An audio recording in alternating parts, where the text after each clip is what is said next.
இயேசு கிறிஸ்துவின் பரிசுத்த நாமத்தில் அன்போடு வாழ்த்துகிறேன்.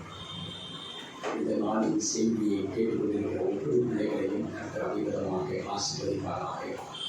தேவனுடைய பிரதான கிருபையினாலே மே மாதம் 5வது மாதம் 2024 ஆண்டின் இந்த பரிசுத்தமான 3வது ஓய்வு நாளிலே 18ஆம் தேதி இந்த காலை பொழுதிலே கர்த்தருடைய சமூகத்தில் கூடி அவரை தொழுது கொள்வதற்காக தேவன் நமக்கு செய்வதற்காக நாம் ஆண்டவருக்கு நன்றி செலுத்துவோமாக.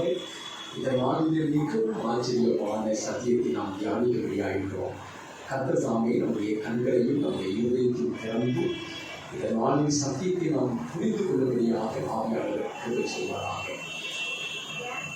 ஒரு பிரசித்த பெற்ற குழுவினிடத்திலே அநேக மாணவர்கள் படித்துக் கொண்டிருந்தார்கள். அந்த மாணவர்களிலே அந்த குருவானவருடைய மகனும் படித்துக் கொண்டிருந்தார். ஆகவே அந்த குருகுலத்திலே ஒரு பெரிய வாக்குவாதம் என்னவென்றால், அந்த மாணவர்களுக்கு மத்தியில் இருக்கிற ஒருவன் ரொம்ப திறமசாலியாக இருக்கிறார்.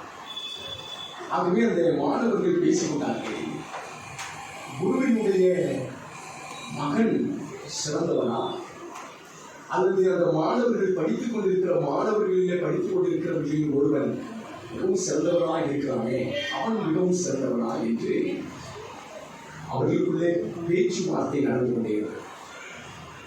குருவானவரை கவனித்துக் கொண்டே இருந்தார். ஆகவே ஒரு நாள் தன்னுடைய மகனையும் அந்த குருகுலத்தில் படிக்கிற மாணவர்களிலே மிக சிறப்பாக இருக்கிற அந்த மாணவனையும் அழைத்து 2 பேருக்கும் ஒரு போட்டி கொண்டு வைத்தார். என்ன போட்டி என்றால், கை நிறைய தண்ணீரை எடுத்துக்கொண்டு ஒரு பெரிய குன்றின் மேல் ஏறி அந்த குன்றில் 2 பள்ளங்கள் இருக்கிறது. அந்த 2 பள்ளத்திலும் நினைக்க வேண்டும், தண்ணீரால் நினைக்க வேண்டும். யார் முதலாவது நினைக்கிறார்களோ அந்த பள்ளத்தை, அந்த துளியை நினைக்கிறார்களோ அவர்கள் சிறந்தவர். இந்த 2 பேரும் ஆவலோடு இந்த போட்டியிலே கலந்து கொண்டார்கள். 2 பேரும் தண்ணீரை கொண்டு 2 கைகளிலே அள்ளி வேகமாக அந்த குன்றின் மேல் ஏறி அவர்கள் குடிக்கப்பட்ட அந்த பள்ளத்திலே தண்ணீரை நிரப்ப வேண்டுமே. அவர்கள் எடுத்து மேலே போகிறதுக்குள்ளே கையில் இருக்கிற தண்ணீரெல்லாம் கீழே வடிந்து விடுகிறது. கொஞ்சம் கூட தண்ணீர் இல்லை. எவ்வளவு நேரம் போராடி பார்த்தார்கள், 2 பேரும் போராடினார்கள். முடிவாக 2 பேருமே அந்த போட்டியை கைவிட்டுவிட்டார்கள். அந்த குருவுடைய மகன், என்னுடைய தகப்பன் இப்படித்தான் ஏதாவது ஒரு வேடிக்கையான காரியத்தை செய்வார், இது யார் செய்யக்கூடும் என்று சொல்லிவிட்டு போய்விட்டார். ஆனால் அந்த மாணவர்களிலே ஒருவன், மிக சிறந்த ஒருவன் அந்த போட்டியை கலந்து கொண்டானே, அவன் சற்று உட்கார்ந்து யோசித்து பார்த்தான். குருவானவர் இப்படிப்பட்ட ஒரு போட்டியை வைத்திருக்கிறார் என்றால் அதில் ஏதாவது ஒரு கருத்து இருக்கும். அவர் சும்மா ஒன்றும் அதை செய்ய மாட்டார். அங்கே சற்று அவன் யோசித்து பார்த்தபோது அந்த நினைவுக்கு வந்தது, அங்கே பக்கத்தில் ஒரு தேன் கூடு கொண்டிருந்தது. அந்த கூட்டை அடித்து அந்த கூட்டில் இருக்கிற பசை எடுத்து தன் 2 கையிலும் தடவிட்டார். அந்த பசை என்ன செய்யும் என்றால், தண்ணீரை கொஞ்சம் கூட கீழே விடக்கூடாது. இப்பொழுது அவர் 2 கை நிறைய தண்ணீரை கொண்டு அள்ளிக்கொண்டு அந்த குண்டின் மேல் ஏறி அவர் கொடுக்கப்பட்ட அந்த பள்ளத்தை நிரப்பினார். குருவானவர் வந்து பார்த்தபோது ஒரு பள்ளம் நிரம்பி இருக்கிறது, இன்னொரு பள்ளம் காலியாகும். என்ன நடந்தது என்று கேட்ட பொழுது குருவானவர் ஆச்சரியப்பட்டு தன்னுடைய சீடர்களிலே, தன்னுடைய மாணவர்களிலே மிக சிறந்த மாணவர் என்று தன்னுடைய மகனை அல்ல, அந்த குடியை தண்ணீரால் நிரப்பிடவில்லை. இந்த கதையை கேட்கிற ஆண்டவருடைய பிள்ளைகள், பரிசுத்த வேதத்தில் ஆண்டவர் நமக்கு சொல்லி இருக்கிற அற்புதமான வேத வாக்கியங்களை தியானிக்கும் போது நமக்குள்ள ஒரு கேள்வி எழுகிறது, இதெல்லாம் சாத்தியம்தானா? இதெல்லாம் நடக்கக்கூடுமா? அநேகர் கேட்கிறார்கள், ஏதேன் தோட்டத்தில் ஏன் ஆண்டவர் நன்மை தீமை அறியத்தக்க வெளிச்சத்தின் கனியை வைக்க வேண்டும்? அவர் வைத்ததினால் தானே பாவம் வந்தது, பாவத்தினால் தானே நாம் எல்லாரும் மறித்து கொண்டிருக்கிறோம். அன்பான தேவனுடைய பிள்ளைகளே, இந்த நாளிலே தேவனுடைய அனாதி திட்டத்தை நாம் புரிந்து கொள்ள முடியாதவர்களாக இருக்கிறோம்.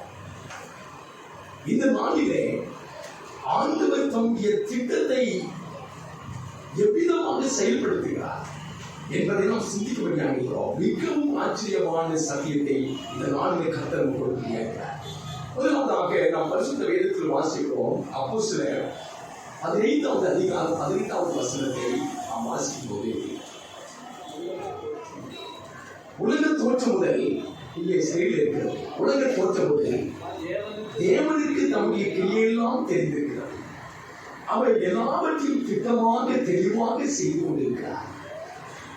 ஏதேன் தோட்டத்தில் நன்மை தீமை அறியத்தக்க வெளிச்சத்தின் கனியை வைக்க வேண்டும் என்பது தேவனுடைய திட்டம், தேவனுடைய அனாதி திட்டம்.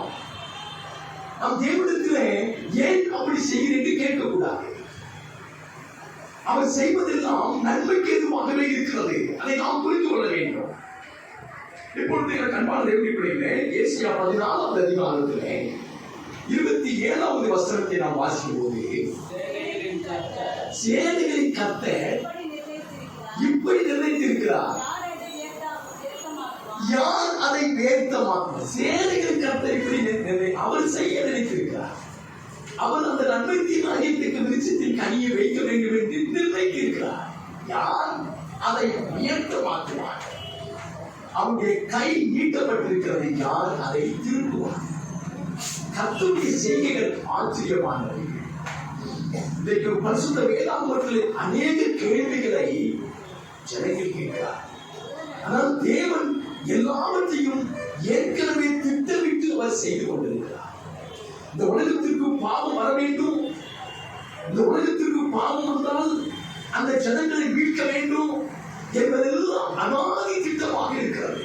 அதை நாம் புரிந்து கொள்ள நாம் ஆண்டவருடைய சமூகத்திலே நாம் பரிசுத்த வேதத்தை கவனித்து நாம் பார்க்க வேண்டும். இதை நாம் புரிந்து கொள்வதற்காக, ஏன் ஆண்டவர் நன்மை தீமை அறியத்தக்க விருட்சத்தின் கனியை அந்த ஏதேன் தோட்டத்தின் நடுவிலே வைத்தார். ஆதியாகமம் 2வது அதிகாரம் 9வது வசனத்தை நாம் வாசிக்கிறோம். தேவனாகிய கர்த்தர் பார்வைக்கு அழகும் புசிப்புக்கு நலவுமான சகலவித விருட்சங்களையும் தோட்டத்தின் நடுவிலே ஜீவ விருட்சத்தையும் நன்மை தீமை அறியத்தக்க விருட்சத்தையும், ஜீவ விருட்சத்தின் கனியோடு நிறுத்திருக்கலாம். நன்மை தீமை அறியத்தக்க விருட்சத்தின் கனியையும் குழப்பிக்க பண்ணி, அந்த கனியை நீங்கள் புசிக்கும் நாளிலே சாகவே சாவீர்கள் என்றும் கர்த்தர் சொல்கிறார். அவர்கள் புசிப்பார்கள், அவர்கள் புசிக்கும் பொழுது மரணம் வரும், அவருடைய திட்டம். ஆனால் எனக்கு அன்பானவர்களே, நாம் அறிந்து கொள்ள வேண்டும், அவருடைய திட்டத்தில் எந்த விதமான தீமை இல்லை. அவருடைய திட்டத்தில் எல்லாம் நன்மையாகவே இருக்கிறது. ஆமென். அவர் எல்லாமே நன்மைக்கு எதுவாகவே செய்கிறவர். அவருடைய திட்டத்தில் எந்த விதமான நன்மை இல்லாமல் இல்லை, எந்த தீமை இல்லை, எல்லாமே நன்மையாக இருக்கிறது. அதைத்தான் இன்றைக்கு நாம் சிந்திக்க இருக்கிறோம். அடுத்த வசனத்தை பாருங்கள். ஆனாலும் நன்மை தீமை அறியத்தக்க புசிக்க வேண்டாம். அந்த கனியை நீங்க புசிக்க வேண்டாம். அதை புசிக்கும் நாளில் சாகவே சாகும். தேவனுடைய பிள்ளைகளே, இது தேவனுடைய பிள்ளைகளுக்கு சொன்னேன். இது ஏற்கனவே தேவனுடைய திட்டம். அதை நாம் புரிந்து கொள்ள வேண்டும். அதே ஆதியாகமத்திலே 3வது அதிகாரம் 5வது வசனத்தை நாம் வாசிப்போம். நீங்கள் இதை புசிக்கும் நாளிலே உங்கள் கண்கள் திறக்கப்படும், நீங்கள் நன்மை தீமை அறிந்து தேவர்களைப் போல இருப்பீர்கள் என்று தேவன் அறிவார். அவருடைய திட்டம் அவர் அறிந்திருக்கிறார். அந்த திட்டத்தை சாத்தான் சொல்கிறார். இப்போ சாத்தான் ஏவாளை வச்சுட்டானே, பாவம். அந்த ஏவாளை நாம் சொல்லக்கூடாது. இது தேவனுடைய திட்டம். அநேக பேர் நினைக்கிறார்கள் ஏவாள் நிமித்தமாக பாவம் வருது. உண்மைதான். அதாவது தேவனுடைய திட்டம். இப்பொழுது அது எப்படி தேவனுடைய திட்டம் என்பதை மிகவும் ஆச்சரியமாக சிம்சோனுடைய வாழ்க்கையிலே ஒரு நடந்த சம்பவத்தை வைத்து உங்களுக்கு சொல்ல விரும்புகிறேன். நீங்கள் ஆச்சரியப்படும்படியாக சிம்சோன் பெலிஸ்தேருக்கு ஒரு விடுகதை கொண்டு சொல்லுகிறார். சிம்சோன் பெலிஸ்தேருக்கு சொன்ன விடுகதையிலே ஆண்டவருடைய திட்டம், ஆச்சரியமான திட்டம் அதில் அடங்கி இருக்கிறது. அதை நாம் இன்றைக்கு சிந்திக்கும் போது உண்மையாகவே உங்கள் உள்ளத்திலே என் அன்பானவர்களே ஒரு புதிய அனுபவத்தை கர்த்தர் கொடுக்க வேண்டும். சிம்சோன் சொன்ன விடுகதையிலே ஆண்டவருடைய திட்டம் அடங்கி இருக்கிறது. சிம்சோன் சொன்ன விடுகதை என்ன? நியாயாதிபதிகள் 14வது அதிகாரத்திலே 12வது வசனத்திலே நாம் வாசிக்கிறோம். சிம்சோன் பெலிஸ்தேருக்கு சொன்ன விடுகதை நன்றாய் கவனித்து பாருங்கள். இந்த விடுகதைக்கு அர்த்தத்தை நாம் அறிந்து கொள்ள போகிறோம். இந்த விடுகதையுடைய அர்த்தம் என்ன என்பதை நாம் அறிந்து கொள்ள போகிறோம். இந்த விடுகதை எதற்காக சிம்சோன் சொன்னார் என்பதை அறிந்து கொள்ள போகிறோம். இந்த விடுகதைக்கும் ஏதேன் தோட்டத்திலே நன்மை தீமை அறியத்தக்க வெளிச்சத்தின் கனியை வைத்ததுக்கான நோக்கத்தையும், அந்த வெளிச்சத்தின் கனியை நிமித்தமாக சாத்தான் ஏவாளை வஞ்சித்ததற்கான நோக்கத்தையும், இதெல்லாம் தேவனுடைய சித்தம் என்றும் இதெல்லாம் தேவனுடைய செயல் என்பதை குறித்து நாம் அறிந்து கொள்ள மிக ஆச்சரியமான சம்பவத்தை நாம் சிம்சோனுடைய வாழ்க்கையில் படிக்கிறோம். வாசிகள். சிம்சோன் அவரை நோக்கி ஒரு விடுகதையை உங்களுக்கு சொல்கிறேன். ஒரே ஒரு விடுகதை. அந்த விடுகதை என்ன என்பதை நீங்கள் பாருங்கள். அதை நீங்கள் 7 நாட்களுக்குள்ளே கண்டுபிடித்து எனக்கு விடுவித்தால் நான் உங்களுக்கு 30 துப்பட்டிகளையும் 30 மாற்று வஸ்திரங்கள். சிம்சோனுடைய விடுகதை அவர்களை சிக்க வைப்பதற்காக, பெலிஸ்தர்கள் பிடிபட வேண்டும் என்பதற்காக ஒரு விடுகதை சொல்கிறார். அந்த விடுகதை யாருக்குமே தெரியாத விடுகதை. அந்த விடுகதையை இந்த சிம்சோன் சொன்னதை நீங்கள் கவனித்து பாருங்கள். அடுத்த வசனத்தை பாருங்கள். அதை எனக்கு விடுவிக்காதே போனால் நீங்கள் எனக்கு 30 துப்பட்டிகளையும் 30 மாற்று வஸ்திரங்களை கொடுக்க வேண்டும் என்றான். அதற்கு அவர்கள் அந்த பெலிஸ்தர்கள் சொல்கிறார்கள், உன் விடுகதையை சொல்லு, நாங்கள் அதை கேட்கட்டும் என்றார்கள். அடுத்த வசனம். அப்பொழுது அவன் விடுகதை சொல்ற பாருங்க. நல்ல விடுகதை, நல்ல கவனிக்க பிரியமானவர்களே. இந்த விடுகதையிலே ஆண்டவருடைய ரகசியம் இருக்கிறது, ஆண்டவருடைய திட்டம் இருக்கிறது, கர்த்தர் எப்படி செயல்படுகிறார் என்பதை குறித்து நாம் பார்க்கிறோம். ஒரு விடுகதை வேதத்தில் இருக்கிறது என்று சொன்னால் அதை எவ்வளவு ஆச்சரியமாக நாம் கவனிக்க வேண்டியது அவசியமாகிறது. அப்பொழுது அவன் நல்ல கவனிக்க, பட்சிக்கிறவனிடத்தில் இருந்து, அதாவது ஒருவன் பட்சிக்கிறார், அவனிடத்தில் இருந்து நன்மை வருகிறது. பட்சணமும் பலவானாக இருக்கிறான், பலவானிடத்தில் இருந்து மதுரமும் வந்தது என்றான்.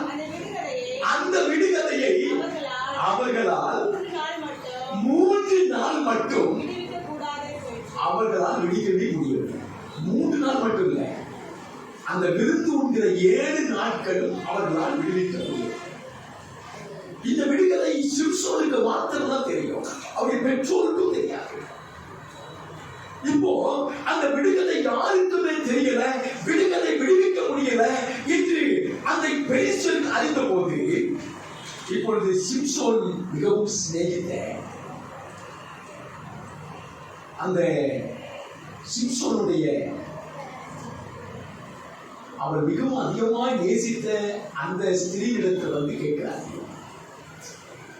நீ சிம்சோனிடத்துல எப்படியாவது இந்த விடுகதைக்கு அர்த்தத்தை நீ கண்டுபிடித்து கேட்டு சொல்ல. அப்படி சொல்லலைன்னா உன் வீட்டாரை நாங்கள் நிறுவனமாக்கி, உன்னையும் உன் வீட்டாரையும் நிறுவனமாக்கி. இப்போ சிம்சோன் 7 நாட்களும் அவர்கள் சொல்லவில்லை. 7 நாள் அளவும் இந்த ஸ்திரீ, இந்த பெலிஸ்திய ஸ்திரீ சிம்சோனிடத்துல கேட்டுக்கொண்டே அழுது கேட்கிறார், சொல்ல வேண்டும். இவன் இப்படி தொந்தரவு பண்ணிக்கொண்டே இருக்கும் போது அந்த விடுகதைக்கு அர்த்தத்தை, அந்த விடுகதையும் அந்த விடுகதையுடைய அர்த்தத்தையும் அந்த பெலிஸ்தியர் ஸ்திரீயிடத்திலே அவர் சொல்லுகிறார். சிம்சோன் சொல்லுகிறார், நாம் அதை பரிசுத்த வேதத்தில் நாம் வாசிக்கிறார் வசனத்தை பார்க்கிறேன். 7ஆம் நாளிலே சிம்சோனின் பெண்ஜாதியை பார்த்து உன் புருஷன் அந்த விடுகதை எங்களுக்கு விடுவிக்கும்படிக்கு நீ அவனை நயம் பண்ணி இல்லாவிட்டால் நாங்கள் உன்னையும் உன் தகப்பன் வீட்டையும் அக்கினியால் சுட்டெடுத்து போடுவோம். ரொம்ப பெரிய நெருக்கடி சிம்சோனுடைய மனைவிக்கு, அதாவது மனைவியாக. இப்போ கற்பானதை சிம்சோன் அந்த விடுகதையை அவளுக்கு விடுவிக்கிறார். அந்த விடுகதை நமக்கு நன்றாக தெரிகிறது. 18வது வசனத்தை பாருங்கள். அந்த விடுகதையை அந்த பெண்ணிடத்திலே அவர் சொல்லுகிற வாசிக்கிறோம். ஆகையால் 7ஆம் நாளிலே பொழுது போகும் முன்னே அந்த ஊர் மனுஷன் அவளை நோக்கி, அந்த விடுதலைக்கு பொருள் என்னவென்றால், அர்த்தம் என்னவென்றால், தேனை பார்க்கிலும் மதுரமானது என்ன, சிங்கத்தை பார்க்கிலும் பலமானது என்ன என்றார்கள். அதற்கு அவன், நீங்கள் என் கிடாரியால் உழாதிருந்தீர்களானால் என் விடுதலையை கண்டுபிடிப்பதில்லை என்றார். அதாவது நீங்கள் என்னுடைய மனைவியை துன்பப்படுத்தி நீங்க வாங்கிட்டீங்க என்று சொல்லி அந்த விடுகதை எப்படி விடுவிக்கப்பட்டது என்பதை அவன் இந்த விடுகதையினுடைய அர்த்தம் என்னவென்றால் 2 காரியம் சொல்லப்பட்டது. ஒன்று, எனக்கு அன்பானவர்களே, தேனை பார்க்கிலும் மதுரம் என்ன, சிங்கத்தை பார்க்கிலும் பலமானது என்ன. பரிசுத்த வேதாகமத்திலே தேன் என்றால் என்ன, சிங்கம் என்றால் என்ன. இப்போ இந்த சிம்சோன் பெலிஸ்தேனுடைய அந்த தேசத்திலே ஒரு பெண்ணை கொள்வதற்காக தன் பெற்றோரை அழைத்து கொண்டு போகும்போது, நல்ல கவனிக்கக்கூடியமானவர்களே, இந்த விடுகதையுடைய அர்த்தம் என்ன, எதனால் இந்த விடுகதை சிம்சோனுக்கு வந்தது. தன்னுடைய பெற்றோரை பெலிஸ்தேன் தேசத்துக்கு அழைத்து கொண்டு போகும்போது ஒரு சிங்கம் எதிர்ப்படுகிறது. அந்த சிங்கத்தை அந்த சிம்சோன் கொண்டு போட்டுவிட்டு, அது யாருக்கு தெரியாது, பெற்றோர் தெரியாது. அவர்கள் சில நாட்களுக்கு பிற்பாடு திரும்ப அந்த இடத்துக்கு வரும்போது அந்த சிங்கத்தினுடைய வயிற்றிலே தேன் கூடு ஒன்று இருக்கிறது. இந்த சிம்சோன் என்ன செய்கிறான், அந்த தேனை எடுத்து தான் உண்பது மட்டுமல்லாமல் தன் பெற்றோருக்கு கொடுக்கிறார். அந்த தேன் எங்கிருந்து வந்தது என்று தன் பெற்றோருக்கு சொல்லுகிறார். இப்ப கண்மால் கேள்வி பிள்ளைகளே, நல்ல கவனிங்க, சிங்கத்திடத்திலிருந்து தேன் வருகிறது. பரிசுத்த வேதாகமத்திலே சிங்கம் என்றால் நம்முடைய தேவனும் யூத ராஜ சிங்கமாக இருக்கிறார். இஸ்ரவேல் ஜனங்களை குறித்து வேதம் சொல்லும் பொழுது அவர்கள் சிங்கத்துக்கு ஒப்பாயிருக்கிறார் என்று சொல்லப்படுகிறார். இன்னொன்று, சாத்தானை பரிசுத்த வேதாகமும் கெச்சிக்கிற சிங்கம் என்று சொல்லப்பட்டிருக்கிறது. இப்ப இங்கே சிம்சோன் கொன்ற சிங்கம் யார் என்றால் தேவன் அல்ல. இந்த சிம்சோன் கொன்ற சிங்கம் யார் என்றால் சத்துருவாகிய பிசாசானவன். ஏனென்றால் சாத்தான் கெச்சிக்கிற சிங்கம் போல இருக்கிறான். 1 பேதுரு நாம் 5வது அதிகாரம் 8வது வசனத்திலே நாம் வாசிக்கும் பொழுது, 1 பேதுரு 5வது அதிகாரம் 8வது வசனத்திலே சாத்தானை குறித்து அவன் கெச்சிக்கிற சிங்கம் என்று சொல்லியிருக்கிறது. தெளிந்த புத்தியுள்ளவர்களாயிருங்கள், விழித்திருங்கள், ஏனெனில் உங்கள் எதிராளியாகிய பிசாசானவன் கெச்சிக்கிற சிங்கம் போல எவனை விடுங்கலாமோ என்று. அப்படியானால் அன்றைக்கு சிம்சோன் கொன்ற சிங்கம் யார் என்றால் சத்துருவாகிய பிசாசானவன். இப்போ நமக்கு ஒரு கேள்வி வரும், அப்படியானால் சாத்தானிடத்திலிருந்து எப்படி மதுரமான தேன் வரும்? தேன் என்ன சொல்கிறது? தேன் என்றால் என்ன? பரிசுத்த வேதாகமத்திலே சங்கீதம் 119வது சங்கீதம் 103வது வசனத்தை நாம் வாசிக்கும் பொழுது, தேன் என்றால் உம்முடைய வார்த்தைகள் என் நாவுக்கு. அன்றைக்கு சிம்சோன் புசித்த, தன்னுடைய பெற்றோர்கள் புசித்த அந்த தேன் என்னவென்றால் அது சிங்கத்திலிருந்து வந்தது, அது சாத்தானிடத்திலிருந்து வந்த தேன். இப்பொழுதுதான் எனக்கு மிகவும் ஆச்சரியமாக இருக்கிறது. நன்றாய் கவனியுங்கள், சாத்தானிடத்திலிருந்து எப்படி தேன் வருகிறது? மேலும் சொல்கிறது, உம்முடைய வார்த்தைகள் என் நாவுக்கு எவ்வளவு இனிமையானவைகள், என் வாய்க்கு அவைகள் தேனிலும் மதுரமாய் இருக்கிறது. கர்த்தருடைய வசனம் தேன் என்று வேதம் சொல்கிறது. இப்போ சிங்கம் என்கிற சாத்தானிடத்தில் இருந்து எப்படி தேன் வருகிறது? ஆச்சரியம். இதுதான் விடுதலை பெரியவாள். பலவானிடத்திலிருந்து என்ன வருகிறது? மதுரம் வருகிறது. பட்சிக்கிறவனிடத்திலிருந்து என்ன வருகிறது? பட்சம் வருகிறது. சாத்தானிடத்திலிருந்து நமக்கு நன்மை வருகிறது. சாத்தானிடத்திலிருந்து நமக்கு மதுரமாக இருக்கிற தேன் வருகிறது. இப்ப நீங்க யோசித்து பாருங்கள், ஏதேன் தோட்டத்திலே அந்த நன்மை தீமை அறியத்தக்க விருட்சத்தின் கனியை அந்த தோட்டத்தின் நடுவிலே கர்த்தர் வைத்த நோக்கம் என்ன? சாத்தான் தம்முடைய பிள்ளைகளை வஞ்சிக்க வேண்டும். அவருடைய திட்டம் தேவனுடைய பிள்ளைகளே, இந்த சாத்தான் அவர்களை வஞ்சிக்கும் போது, ஆதாமையும் ஏவாளையும் வஞ்சித்து அவர்களை விட பண்ணும் போது, இந்த சாத்தானிடத்தில் இருந்தே ஆண்டவருடைய பிள்ளைகளுக்கு நன்மை வரப்போகிறது. எவ்வளவு ஆச்சரியம், எவ்வளவு ஆச்சரியம்! அன்பானவர்களே, சாத்தான் நினைத்தான் நாம் தீமை செய்ய போகிறோம், ஏவாளை வஞ்சித்து விட்டால் ஆதாமும் விழுந்து போய்விடுவான், இந்த மனுகுலம் முழுவதும் விழுந்து போய்விடும் என்று நினைத்துக் கொண்டிருந்தான். ஆனால் சாத்தானிடத்திலிருந்து என்ன வருகிறது? மதுரமான தேன் வருகிறது. சாத்தானிடத்திலிருந்து பட்சணம் வருகிறது. எனக்கு பிரியமான கர்த்தருடைய பிள்ளைகளே, நீங்கள் நன்றாக அறிந்து கொள்ள வேண்டும், உங்கள் எதிராளியாகிய சாத்தான் நிமித்தம் நீங்க ஒருபோதும் கவலைப்பட வேண்டிய அவசியம் இல்லை. சாத்தான் என்னை இப்படி சோதிக்கிறானே, இப்படி எனக்கு துன்பத்தை கொடுக்கிறானே, இப்படி ஏதேன் தோட்டத்திலே ஆதாமையும் ஏவாளையும் வஞ்சித்து போட்டானே என்று நீங்க நினைக்க வேண்டாம். சாத்தான் நமக்கு தீமை செய்ய நினைத்தாலும், அது தீமையாக இருந்தாலும், நம்முடைய ஆண்டவர் அதை நன்மையாக மாற பண்ணுகிறார். எப்படி என்று உங்களுக்கு சொல்கிறேன் பாருங்கள். அன்றைக்கு ஆண்டவர் சொன்னார், அந்த நன்மை தீமை அறியத்தக்க விருட்சத்தின் கனியை புசிக்கும் நாளிலே நீங்கள் என்ன ஆயிருவீங்க? சாகவே சாவீங்க. ஆனால் சாத்தான் சொன்னார், நீங்கள் சாகவே சாவதில்லை. இப்ப யோசித்து பாருங்க, கர்த்தராகிய ஆண்டவர் கல்வாரி சிலுவையில் நமக்காக வலித்து ரத்தம் சிந்தி நமக்கு நித்திய ஜீவனை கொடுத்திருக்கிறானே. எனக்கு அன்பான தேவனுடைய பிள்ளைகளே, மனுஷன் சிருஷ்டிக்கப்படும் போது அவனுக்கு நன்மை மாத்திரமே தெரியும், அவனுக்கு தீமை தான் தெரியாது.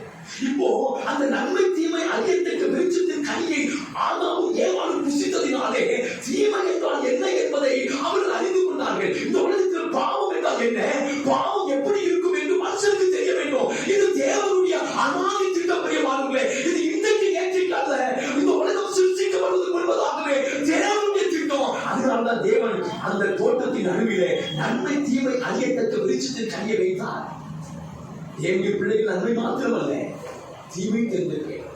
அது எவ்வளவு மோசமானது என்று தெரிந்திருக்க வேண்டும், அது எவ்வளவு ஆபத்தானது என்று தெரிந்திருக்க வேண்டும். இந்த சாத்தான் அந்த தீமையை ஆண்டவருடைய பிள்ளைகளுக்கு அனுமதிக்கும் போது, கொண்டு வரும்போது, அந்த தீமையிலிருந்து கர்த்தர் எப்படி நமக்கு நன்மை செய்கிறார் என்பதை தான் அங்கே நமக்கு காணும்.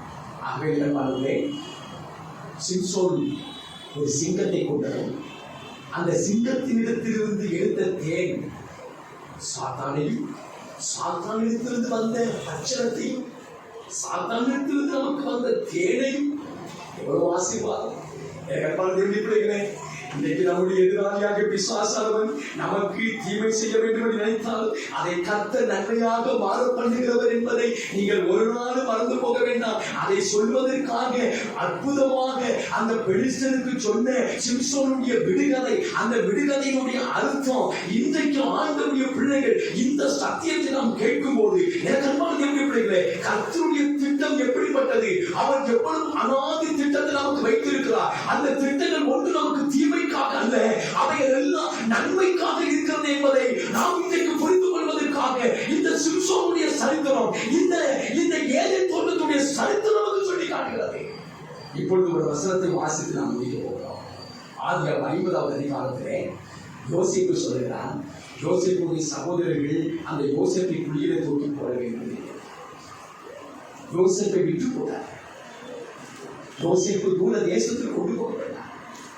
எல்லா பொறுமையும், எல்லா உபத்திரமும், எல்லா விதமான வேதனையும் இந்த யோசேப்பு அடைந்து கடைசியாக இந்த யோசேப்பை ஆண்டவர் உயர்த்தி ஆசீர்வதித்து அந்த எகிப்து தேசத்துக்கு அதிபதியாக வைத்த பொழுது அன்பானவர்களே, தம்முடைய சகோதரர் எல்லோரும் தானியம் வாங்கும்படி அந்த எகிப்து தேசத்துக்கு வந்தார். அங்கே தம்முடைய சகோதரர் யோசேப்பு தான் அதிபதியாக இருப்பாரு ஒருவருக்கு தெரியாது. இப்போ அந்த தானியம் வாங்க வந்த பிற்பாடு அவர்கள் அறிந்து கொண்டார்கள், தம்முடைய சகோதரன் தான் யோசேப்பு எகிப்துக்கு அதிபதியாக இருக்கிறார். பயப்படுறார், நடுக்கிறார், என்ன செய்யணும்னு தெரியல. யோசிப்பு சொல்லுகிறான், ஆதியாகமம் 50ஆம் அதிகாரம் 2ஆம் வசனம், நீங்கள் எனக்கு தீமை செய்ய நினைத்தீர்கள், தேவனோ இப்பொழுது நடந்து வருகிறபடியே வெகு ஜனங்களை, நல்ல கவனிங்க, இதை ஏதேன் தோட்டத்தில் சிந்தித்து பாருங்கள். ஆதாமுக்கும் ஏவாளுக்கும் தீமை செய்ய வேண்டும் என்று சாத்தான் நினைத்தார். ஆனால் வெகு ஜனங்களுக்கு அது ஆசீர்வாதமாக இருக்கும்படியாக, வெகு ஜனங்களுக்கு அது நன்மையாக இருக்கும்படியாக அந்த சாத்தானிடத்திலிருந்து வசனமோ, அந்த சாத்தானிடத்திலிருந்து வேத வசனமோ நமக்கு வந்திருக்கிறது. யோசிப்பு சொன்னா, இப்பொழுது நடந்து வருகிறபடியே வெகு ஜனங்களை உயிரோடு காக்கும்படிக்கு கர்த்தர் அதை நன்மையாக முடிய பண்ணினார். ஏதேன் தோட்டத்திலே அந்த நன்மை தீமை அறியத்தக்க வெளிச்சத்தின் கனி ஏவாள் வஞ்சிக்கப்பட்டு விழுந்து போனது எல்லாம் நன்மைக்கு ஏதுவாக தேவன் மாற பண்ணுகிறார். நம்முடைய வாழ்க்கையிலே நாம் தீமை என்று நினைக்கிறது எல்லாம் கர்த்தராகிய ஆண்டவர் ஒரு சில காலங்களிலே அது எவ்வளவு நன்மையாக இருந்தது என்பதை நமக்கு காட்ட வேண்டும். இதுதான் தேவன், இதுதான் தேவன். சாத்தான் கொள்ளாத சாத்தான் பயங்கரமாய் கட்சிக்கிற சிங்க போல இருந்தான். நம்முடைய ஆண்டவர் அவன் நமக்கு வைத்திருக்கிற தீமையெல்லாம் நன்மையாக மாறப்படி அவை ஆசிரியர்கள் தேவனாக வைத்திருக்கிறார். அதைத்தான் அதை பெரிசெய்ய எவ்வளவுதான் இஸ்ரவேல் ஜனங்கள் கொடுக்கிறது சாத்தானை போல தேவன் அவைகள் எல்லாம் நன்மையாக மாறப்படும். இன்றைக்கு இந்த சத்தியத்தை கேட்கிற தேவன் பிள்ளைகளே, இந்த உலகத்திலே ஆண்டவருடைய பிள்ளைகளுக்கு எவ்விதமான தீங்குகள் வந்தாலும் நீங்கள் பயப்பட வேண்டாம். கர்த்தர் அவை எல்லாம் நன்மையாக மாறப்படுகிறவராக இருக்கிறார். நீங்கள் படுகிற உபத்திரமும் திருப்பம் கஷ்டம் எல்லாம் ஒரு நாள் நன்மையாக மாற அப்படிப்பட்ட வாக்கியத்தை தேவன் தாமே இந்த திருச்சபையாருக்கும் இந்த செய்தியை கேட்டுக்கொடுக்கிற தேவ பிள்ளைகளுக்கு கற்றுக் கொடுத்து நம் அனைவரையும் ஆசீர்வதிப்பாராக. God bless you. கர்த்தர் உங்களை ஆசீர்வதிப்பாராக.